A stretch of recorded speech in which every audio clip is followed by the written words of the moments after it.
Hello, everybody, and welcome back to the Patient First Podcast. I'm your host, Dr. Bryan Laskin. And as always, I'm excited that you're here. And I'm also very excited that we have a great guest today, Jordan Trentacosta.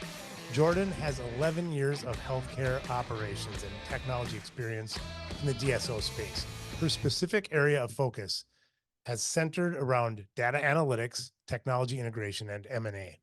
Director of Product Management for beBright, an emerging orthopedo practice. She has shared experiences across a lot of the dental organization that is headquartered right where I am today in Minnesota. In fact, in the same city as where I am today. So Jordan, thank you so much for being on the podcast.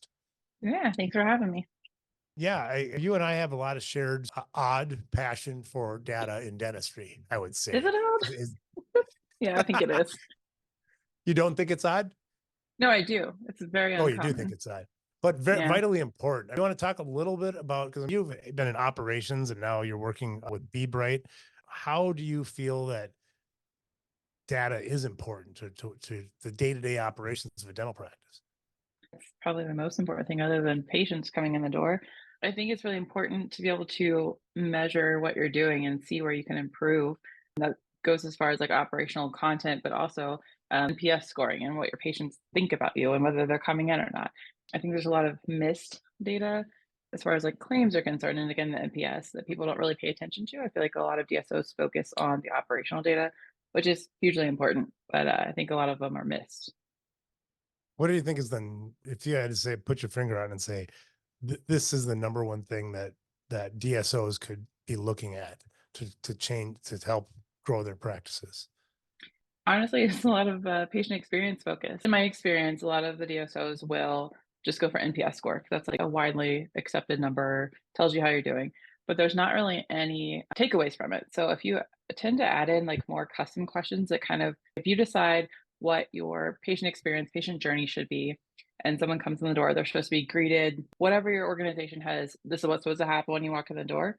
If you put those questions on a survey, it gives you real actionable data about why you might not have great reviews. You could say, okay, the doctor was great, but the front desk didn't even look up when I walked in. She's having a bad day. It looks like she's talking on the phone to her boyfriend, whatever the case is.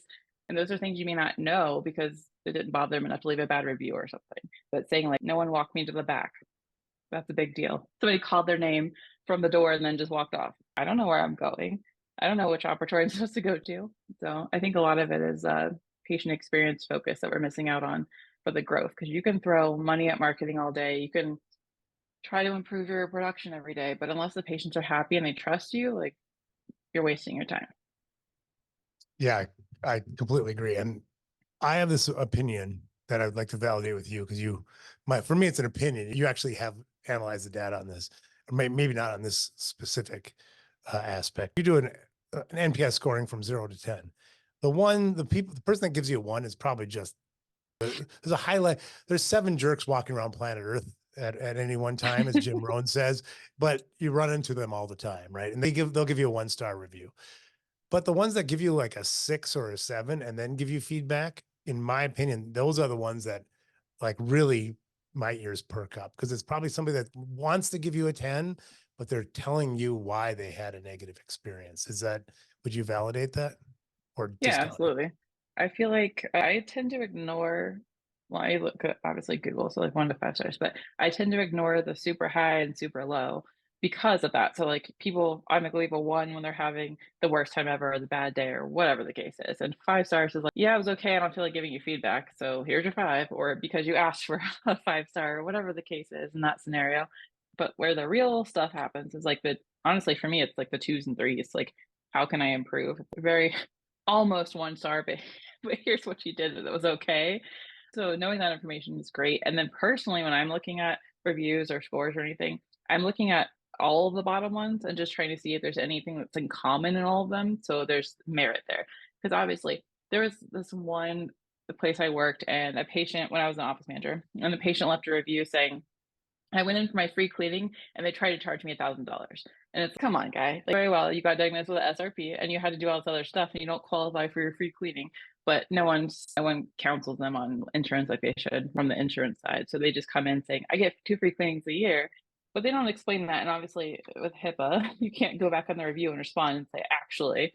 So I take some of those things with a grain of salt. And honestly, when I see billing issues, I take those with a grain of salt too. But if there's like a doctor that's listed nonstop, if this guy's kind of an asshole, or he made me feel this way, then that's a bigger red flag and probably true.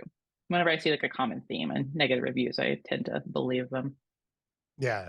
And I think dentists just either they're obsessively looking at for like a negative review, or they probably aren't looking at them deep enough, right? Yeah, Very or few like people kind of, defensive. I've had a couple of yeah, surgeons actually I worked with that were defensive or like, they're just being sensitive. I'm like, it literally says that you hurt them repeatedly and they asked you to stop and you didn't. Like, that's a problem. That's not like I have the best Novocaine in the world, is what the thing said. And like, you don't even use Novocaine, but okay, sure. in addition to shared love of data in dentistry, which is a bit unusual, we also believe in putting patients first, and the patient Yeah. experience is actually a key piece of this, and a key piece to case acceptance. And I want to smell test something else with you too, because by the time this podcast comes out, we're launching our patient application. Patients will have access to their data for the first time ever. Like medicine has my chart, dentistry is going to have the Toothapps patient application. And a big piece that I think that can engender case acceptance and trust, right? The trust that leads to case acceptance is giving data to the patient. I believe that's part Yeah. of it. And so that's what we're doing. And in my mind, if as a dentist, if you could take everything in your brain and telepathically give it to the patient, 100% of the time, they're going to say yes to treatment, right? That's why you're recommending it. And the closest thing we have to that is giving them the data for them to be able to make informed decisions, and informed patients say yes more often. But as of yet, because we haven't launched the application until next week at the Chicago Midwinter, this is a theory. How well do you think this theory will hold up once it hits the battlefield of the dental office? Having their data is imperative. So I actually, because I'm really into like the AI stuff with the imaging, so I did the whole like FDA deep dive on like Pearl over Jet and NVIDIA. But I'm really into those things. And what I look for specifically is I want a dentist who has one of those solutions so I can see for myself. Because I'm very much like, I didn't go to dental school, obviously, and I don't, know anything clinically, but I'm very much like a prove it to me kind of person. Because it's a well-known fact that like, you can go down the street to a different dentist and get a wildly different diagnosis than the first one. You can go to 5 different dentists to get different diagnoses. I think trust is a really big factor here. So the more data you can give to the patient, the better, because then they can see the same thing you're seeing. And if they go down the street to somebody else for a second opinion and they don't have that information, or their information is different, then they have the ability to use their own judgment and kind of look at all the information. So I think that's huge in building trust. Because I think trust is like the major issue of why patients don't accept treatment. Everyone thinks a dentist is trying to buy a boat, right? Yep, 100%. And it's an interesting how often in the news, there's just something locally where there was something about generating positive reviews, like businesses that game the system on Google, right? To Yeah. get positive reviews. But the headline said Minnesota dentist games the system. But they called out the Specifically fact that just this the person one. was call up this dentist. And if you read the article, there's like 10 different businesses that they talk about, but they put the dentist in the headline because I feel that it's the same thing with another Minnesota dentist. They went hunting, killed a large game animal, and was like the #1 Halloween costume that year. So the public, I think, has this sort of skepticism of dentistry. Let's like to point it Yeah, in for a sure. less negative light.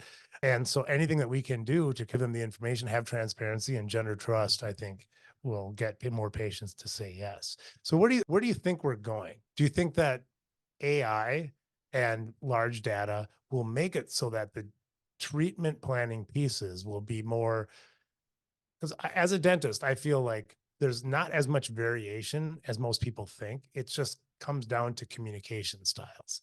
Now that's maybe a little generous to dentistry, right? This is to say it's very generous to dentistry. But even if we had the exact same treatment plan spit out, let's say in the future, there's probably a day where you plug the data into the AI engine and it spits out 10 recommended treatment plans for the patient. how that gets communicated to the patient is a big part of it. So do you feel like there's going to be this sort of AI that's going to probably very soon, frankly, going to spit out multiple recommended treatment plans and for the patient? And B, what advice would you have? And maybe this is outside of the scope of what you do. How do you actually present those differences to the patient? So AI can only do so much. They can detect caries and bone loss and all that kind of stuff, but it's still up to the dentist to tell you what you need because caries are there, but that could still be a crown or a filling. It's still the dentist's discretion to decide that and communicate that to the patient. You could plug it in and the AI can spit out like, cool, we need a 3 MOD here or whatever. It can come out that way, but it's still up to the dentist's discretion to decide what that needs. And I think different skill levels of different dentists also hit that scale, whether someone feels comfortable saying like, or like you're saying, communication wise, I've had a dentist say like, I can do a filling here or I can do a crown. I think the filling is not gonna, hold up long term, but I'm willing to do that first and see how it goes. And then we can do a crown later if needed. I think that goes a long way with patients whenever you give them an option that might be lower cost to them and just explain the risks. Like, still give them where they get to decide their own treatment. But yeah, I think that the AI stuff is helpful, but definitely what you're saying, like the doctor explanation is going to be pivotal in getting patient trust in there because AI is AI and it's helpful, but it doesn't replace the dentist or make a diagnosis. What other tools do you see that you're using that other DSOs and practices can learn from, like how to actually maybe the other big, we've talked a lot about case acceptance and engendering trust with patients. The biggest issue in dentistry, other than lack of interoperability, as I know we've talked about, that, but is this team shortage, like shortage of labor in Yeah. practices. And I feel that technology can, there's a lot that we can leverage with technology to automate things. And so I would, assuming your position and kind of your love of data and love of operations in dentistry, the marrying of those two would be leveraging technology to make it easier for your team members. Any examples of how you're doing that at beBright? Not specifically here, but just because we're still really small, so we haven't really, dove much into that.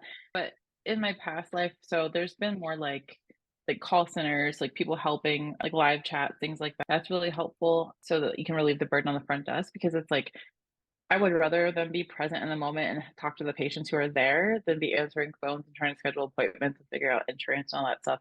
Definitely the insurance piece of it. Like, my office managers are spending so much time on the phone trying to verify insurance for these little tiny carriers that don't do fax backs and don't do any kind of easy to get to verification. So I think automating verification is a big deal. Automating claims posting if you can, like a couple of the cloud-based PMSs offer like auto posting of ERAs, and I think that's huge to free up time. And then the call centers are a big deal. And then there's a couple of softwares I've seen that do treatment plans. So you can like send a treatment plan to a patient through the software and it could have like explanations in there. And the patient can either like sign digitally there or they can write back with any questions they have.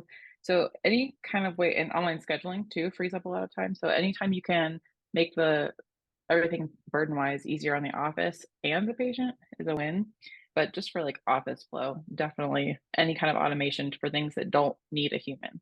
If you don't need a human to do it, everyone's had the appointment confirmations and stuff, but being able to live chat with patients or being able to get them scheduled without actually having to have someone in the office on the phone with them is great. Yeah, there's I just because I talk to a lot of technology companies, there's just so much coming, like with AI chatbots that can automatically talk to Schedule, the patient yeah. and get them scheduled. And there's a lot of really neat things coming to dentistry right now. I think, personally, I think it's the best time to be practicing dentistry because there's just so much that's we're right on this inflection point where I think that there's going to be where connected dentistry is going to unlock a massive wave of innovation of these tools. So to that end, maybe my last question is, what tool do you see? If you look over the horizon and see that sort of next thing, what are you most excited about? Honestly, I'm most excited about all the analytics stuff that's coming out there. So for a while, there hasn't been any analytics software that was great because it operate with more than just EagleSoft, Open Dental, and Dentrix, right? So I'm starting to see more. There's only one or two at the moment but where you actually get access to your data warehouse as well as have the UI interface. Because that was the UI interface.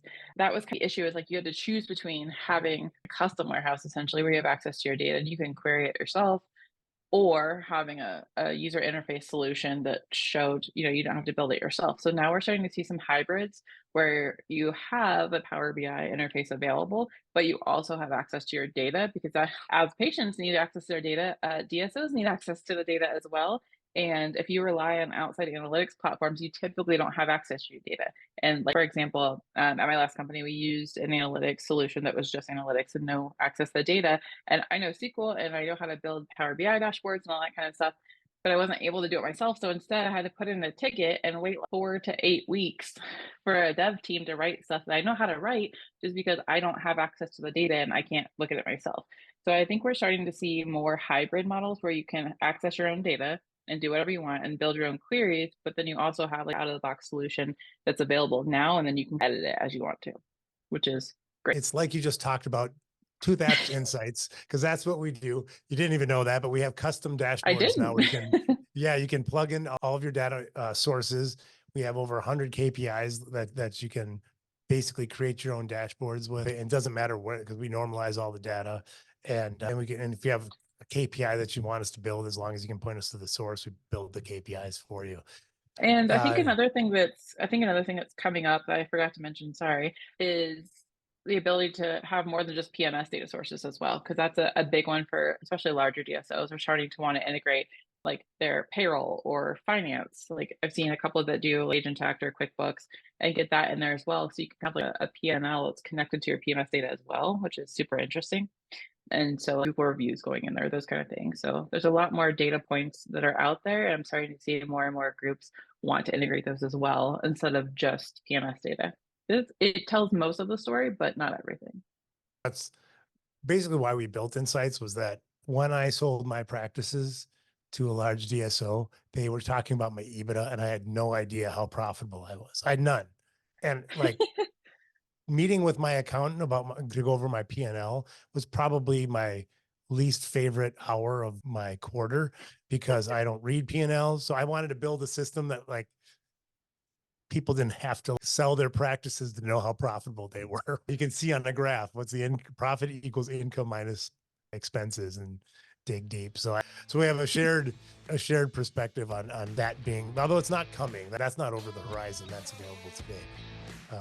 Jordan, thank you so much for being on the podcast. Yeah. Really appreciate it. And thanks for all you do to help a local Minnesota dental company too.